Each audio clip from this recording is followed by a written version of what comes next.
নাইজেরিয়ার উত্তর পশ্চিমের কাতসিনিয়া মসজিদে ও কাছাকাছি বাড়িঘরে বন্দুকধারীদের হামলায় অন্তত 50 জন নিহত হয়েছে বলে স্থানীয় কর্মকর্তা ও বাসিন্দারা জানিয়েছেন। হামলাকারীরা প্রায় 60 জনকে অপহরণও করেছে বলছেন তারা।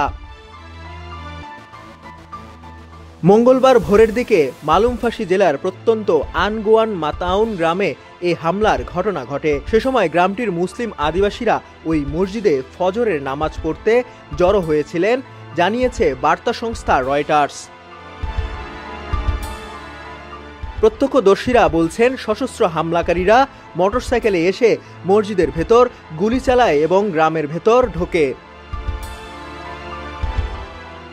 মালুমফাশির প্রতিনিধিত্বকারী আইন প্রণেতা আমিনুল ইব্রাহিম জানিয়েছেন, হামলাকারীরা অন্তত 30 জনকে গুলি করে হত্যা করে ও 20 জনকে জ্যান্ত পুড়িয়ে মারে। কাতসিনা পুলিশের মুখপাত্র আবু বাকার সাদিক আলিউ বলেছেন, তার বাহিনীর সদস্যরা হামলাকারীদের প্রতিহত করে এবং 2টি গ্রামে পরিকল্পিত হামলা ঠেকায়, কিন্তু মান্তাও দিয়ে পালানোর সময় বাসিন্দাদের লক্ষ্য করে হামলা চালায়। নিরাপত্তা বাহিনীর সদস্যরা ঘটনাস্থলে পৌঁছানোর আগেই বেশ কয়েকটি বাড়িতে আগুন দেওয়া হয় বলেছেন আলিউ।